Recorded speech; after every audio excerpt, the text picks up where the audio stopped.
नमस्ते बच्चों, welcome back to our chapter useful and harmful microbes. इस चैप्टर के लास्ट पार्ट पे हैं हम लोग। इस पूरे चैप्टर में हम लोग ने क्या सीखा था कि माइक्रो ऑर्गेनिजम्स सारे बुरे नहीं होते हैं, कुछ कुछ माइक्रो ऑर्गेनिजम्स अच्छे भी होते हैं। तो चैप्टर के स्टार्ट में we studied about useful microorganisms and then we studied about harmful microorganism. Now this is the last lecture जहां पे we are going to study one table, और इस टेबल में we are going to study about disease. अलग अलग बीमारी के बारे में पढ़ेंगे। तो ये अलग अलग डिजीज का नाम है। फिर हम पढ़ेंगे पैथोजन।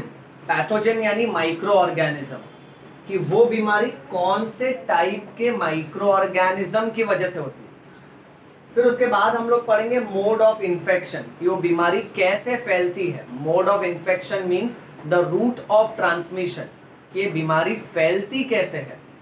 और लास्ट में we are going to study about preventive measures. That means हमको ऐसा क्या करना चाहिए जिसके वजह से हम ये बीमारी से बच सके। Okay, now let's quickly begin. Our first disease is AIDS. Now AIDS is caused by a virus, that is HIV virus. So इसका पैथोजन कौन है? वायरस। एड्स का full form is acquired immunodeficiency syndrome. I repeat, acquired immunodeficiency syndrome. Anyway, full form तो तुमसे exam में पूछेंगे नहीं, extra knowledge के लिए मैंने बता दिया। अब ये डिजीज वायरस के वजह से होती है। उस वायरस का नाम है HIV वायरस, और ये वायरस फैलता है बिकॉज ऑफ इन्फेक्टेड सीमेन और इन्फेक्टेड ब्लड और मदर्स मिल्क। सीमेन से स्टार्ट करते हैं। सीमेन का मतलब होता है male reproductive fluid. Male reproductive fluid जिसके अंदर स्पर्म्स होते हैं। ओके, तो अगर किसी मेल को एड्स है and if that male has a sexual contact with another female, so उस मेल के सीमेन के थ्रू उस फीमेल को भी एड्स होगा। Second, through infected blood. अगर किसी भी इंडिविजुअल को एड्स है और उसका ब्लड किसी और इंडिविजुअल के ब्लड के कांटेक्ट में आता है तो एड्स होगा। यानी अगर मैंने एक पेशेंट का नीडल दूसरे पेशेंट के लिए यूज किया, ओके, सो दूसरा पेशेंट इज एट रिस्क क्योंकि it spreads through infected blood. Next, through mother's milk. अगर एक मदर को एड्स है, राइट, तो जब अपने बच्चे को दूध पिलाएगी, so through the milk the virus can go to the bachchu also. So these are the three modes of transmission. Now what do we do in order to prevent this deadly disease called as AIDS? Number one, people should follow safe sexual practice. Number two, they should avoid reuse of needles and syringes. Needle और syringe, okay, एक बार अगर किसी patient को किसी needle और syringe से injection दिया, सो वही नीडल और सिरिंज वापस से रीयूज नहीं करने का, किसी और पेशेंट पे यूज नहीं करने का। Don't be under the impression all Indians are our brothers and sisters, और एल्स रिमेंबर, इसको लगा डाला तो लाइफ झिंगा लाला। झिंगा लाला means the deadly disease. Okay, next, अब दूसरी बीमारी का नाम है हेपेटाइटिस। हेपेटाइटिस एक ऐसी बीमारी है जिसमें लीवर पे सूजन आ जाता है बेटा। Okay, it causes inflammation of the liver. Hepatitis is also caused because of virus, और ये वायरस हमारे बॉडी में कैसे आएगा? It enters into the body through contaminated food and contaminated water. किसी भी खाने में या पानी में अगर हेपेटाइटिस के वायरस होंगे, सो उस हिसाब से ये वायरस एक पेशेंट से दूसरे पेशेंट में फैलेगा बेटा। सो इसको रोकने के लिए हम लोग क्या करें? इसको रोकने के लिए what we should be doing is we should eat proper food and we should drink filtered water. खाने पीने पे खास ख्याल रखना चाहिए, हमारा खाना पीना एकदम साफ होना चाहिए। It should not be contaminated. Okay, next, दूसरे डिजीज का नाम है इन्फ्लुएंजा। इन्फ्लुएंजा एक ऐसी बीमारी है जिसमें बहुत छींक आती है, तेज बुखार आता है और बॉडी पेन बहुत ज्यादा होता है। इन्फ्लुएंजा ये बीमारी किसके वजह से होती है? तो ये बीमारी भी होती है वायरस की वजह से।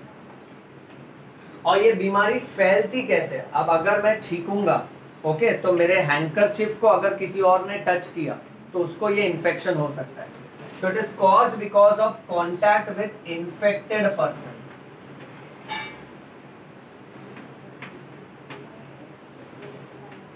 So इससे बचने के लिए हम लोग क्या करें? We should maintain hygiene. Hygiene means cleanliness.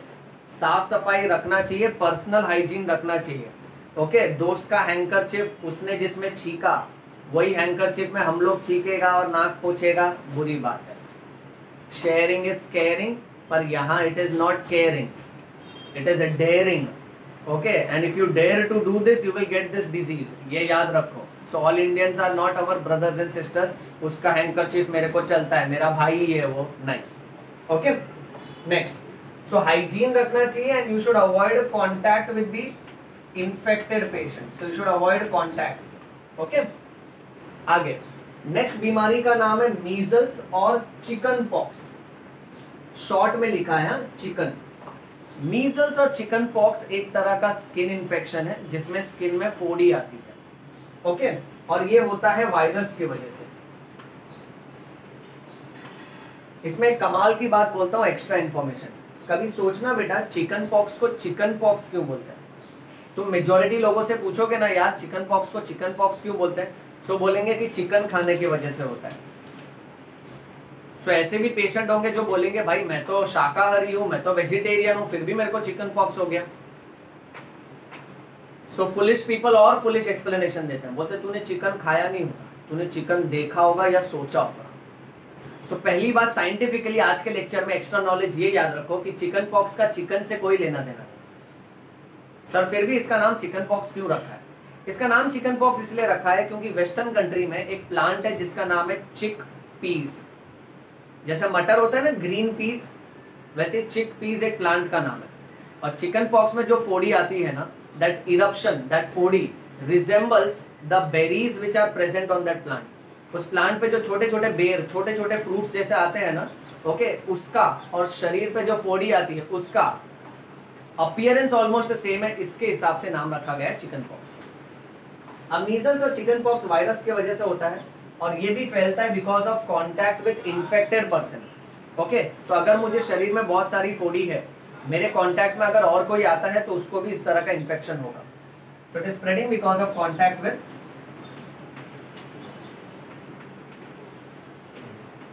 Infected person.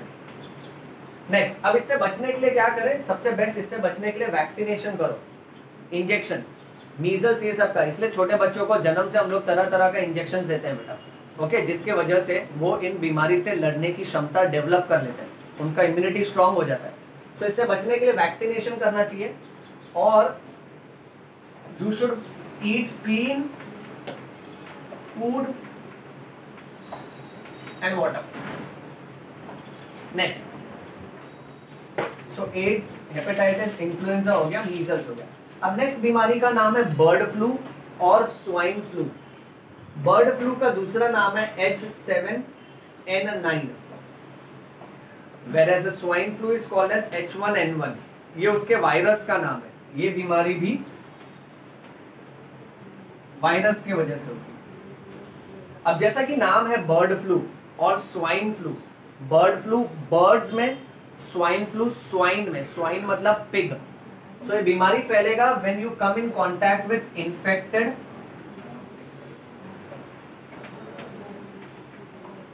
Birds and animals.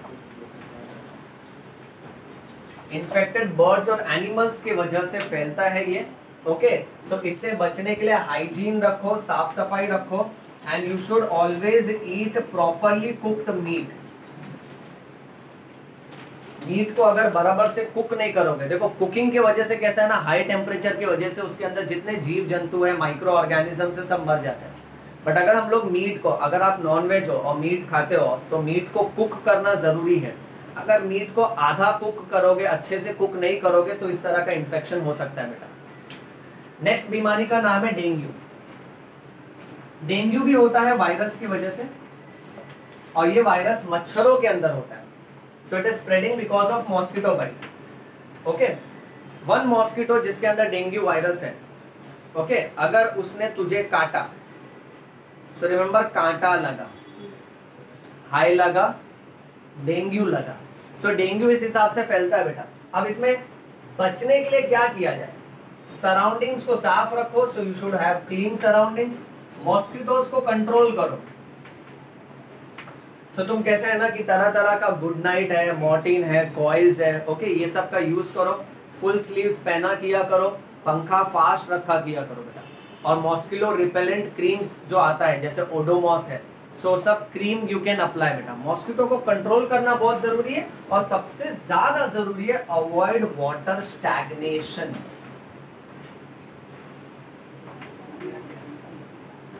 Stagnation यानी पानी को जमा मत होने दो, खास करके बारिश के मौसम में। बारिश के मौसम में कैसा है ना कि हमारे घर के गैलरी के बाहर जो गमला है, वो गमले में अगर पानी जमा हो जा रहा है, ओके, बाथरूम के अंदर जो बाल्टी रखा है उसमें अगर पानी जमा है, तो ये सबको ढक के रखो। और जितना हो सके कैसा है ना कि पानी जमा नहीं होना चाहिए। जितना पानी ज्यादा जमा होगा और पानी अगर खुला होगा, कोई ड्रेनेज, कोई गटर अगर खुला होगा, तो उसमें उतने ज्यादा मॉस्किटोज ब्रीड करेंगे।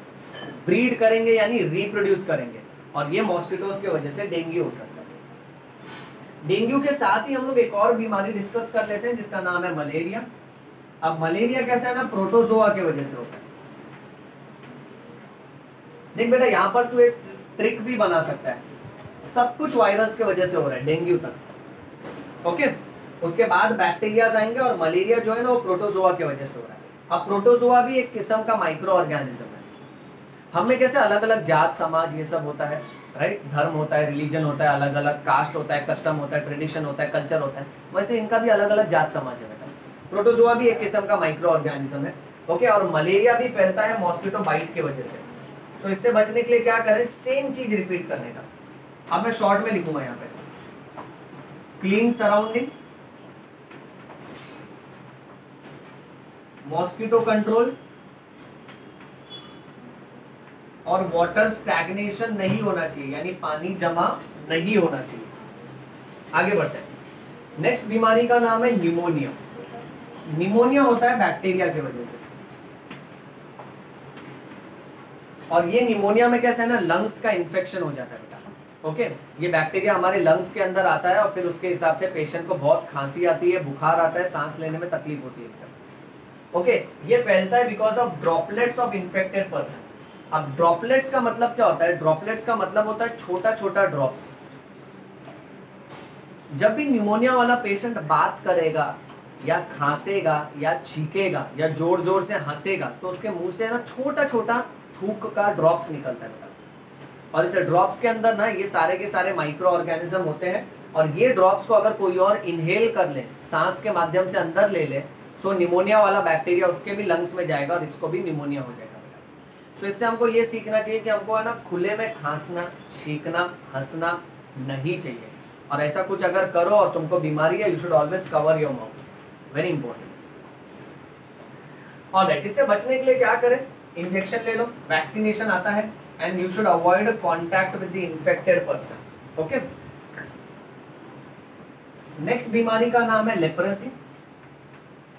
लेप्रेसी भी बैक्टीरिया की वजह से होता है बेटा, ओके। और लेप्रेसी फैलेगा कैसे? It is spreading because of long term contact with infected person. अगर किसी को लेप्रेसी है, अब लेप्रेसी बहुत ही बुरा बीमारी है, इसको हम लोग हिंदी में कुष्ठ रोग बोलते हैं। कुष्ठ रोग में कैसा होता है ना कि जो बोन्स है, वो बोन्स का डिफॉर्मिटी होता है। जैसे हाथ की जो उंगलियां हैं, उंगलियां की जो हड्डियां हैं, वो हड्डियां धीरे धीरे गल जाती हैं, डीकम्पोज हो जाती है, सड़ जाती है, तो सारी उंगलियां गायब हो जाएंगी, सड़ जाएंगी, ओके। नाक का जो हड्डी है वो धीरे धीरे सड़ जाता है, पूरा नाक का होल आर पार दिखने लगता है, बहुत सारा म्यूकस वगैरह आता है, तेज बुखार आता है, वीकनेस बहुत ज्यादा होता है पेशेंट को, हड्डियां धीरे धीरे डीकम्पोज होने लगती हैं बेटा, ओके। और अगर किसी को लेप्रेसी है और मैं उसका देखभाल कर रहा हूँ, उसका चादर है, तकिया है, ओके, उसके पर्सनल बिलोंगिंग्स के कांटेक्ट में आ रहा हूँ, वो भी लंबे समय से, सो मुझे लेप्रेसी होने का चांस है। सो ये लेप्रेसी से बचने के लिए क्या करें? We should avoid contact with infected person. We should avoid contact with infected person. Next बीमारी का नाम कॉलेरा। कॉलेरा भी बैक्टीरिया की वजह से होता है, फैलता है because of contaminated food and water. Cholera एक ऐसा बीमारी है जिसमें ना जबरदस्त लूज मोशन होता है बेटा, okay right. So it is spreading because of food and water. So इससे बचने के लिए हम लोग क्या करें? We should be using and we should be eating clean food and filtered water. Alright, चलो लास्ट बीमारी डैंड्रफ, रिंगवर्म और स्केबीज। डैंड्रफ तो हम लोग सब जानते हैं, ओके बाल में व्हाइटिश कलर का छोटा छोटा ओके पार्टिकल जैसा क्रिएट होता है। रिंगवर्म यानी कैसा है? ये स्किन इन्फेक्शन है, स्किन के ऊपर ऐसा रेडिश कलर का रिंग बन जाता है, सर्कल बन जाता है, बड़े बड़े पैचेस बनते हैं, धब्बा जैसा बन जाता है और उसमें बहुत खुजली होता है बेटा। स्केबीज भी स्किन इन्फेक्शन है जिसमें बहुत ज्यादा खुजली होता है बेटा, ओके। अब ये सारा का सारा इन्फेक्शन किसके वजह से हो रहा है? ये हो रहा है फंगाई की वजह से, यानी फंगस की वजह से। अब ये फैलता कैसे? ये फैलता है because of contact with infected person. अभी अगर किसी को फंगस का डिजीज है, किसी को खुजली का बीमारी है और उसी का टॉवेल, ओके उसी का चद्दर, उसी की तकिया, उसी के कपड़े अगर मैं यूज करूं, ओके तो मुझे भी ये हो जाएगा बेटा, ओके। सो इससे बचने के लिए क्या करें? पर्सनल हाइजीन, अपना खुद का पर्सनल साफ सफाई अलग होना चाहिए बेटा, and you should avoid contact with infected person.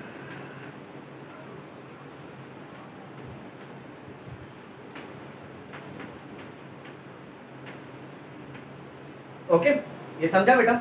चलो इसका स्क्रीनशॉट ले लो।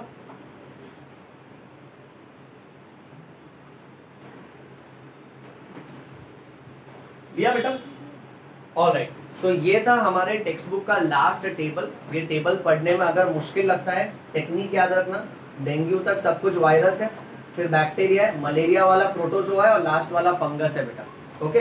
अब इस टेबल में हम लोग ने अलग अलग डिजीज के बारे में पढ़ा है, ओके। इसको एक बार अपने रफ नोटबुक में लिख लो, प्रैक्टिस करो और इसको अच्छे से याद रखो। बीमारी को विजुअलाइज करो कि सर ने क्या कहा था, कौन से बीमारी में क्या होता है, वो किसकी वजह से होता है, कैसे फैलता है, ओके और उसको कैसे रोक सकते हैं। एक तरह से दिमाग लगाएगा ना तो ये 2 कॉलम इजी है, जो यहाँ पड़ेगा ना उसका उल्टा लिखने का, कि वो कैसे हो रहा है तो वो मत करो, उसका उल्टा करो। अगर गंदे खाने के वजह से हो रहा है तो तुम प्रिवेंट कैसे करोगे? क्लीन फूड खा के। कंटैमिनेटेड वाटर की वजह से हो रहा है तो फिल्टर्ड वाटर, इस तरीके से। So well students, useful and harmful microbes इस चैप्टर का हो गया स्वाहा। स्वाहा means finish, finish means finish. Sir finish नहीं फिनिश होता है, हाँ चुप रहो, ओके। जितना कॉन्सेप्ट है उतना अच्छे से रिवाइज करो। I will be coming back with many more videos for you. Till then keep reading, keep rocking. Thank you बच्चों।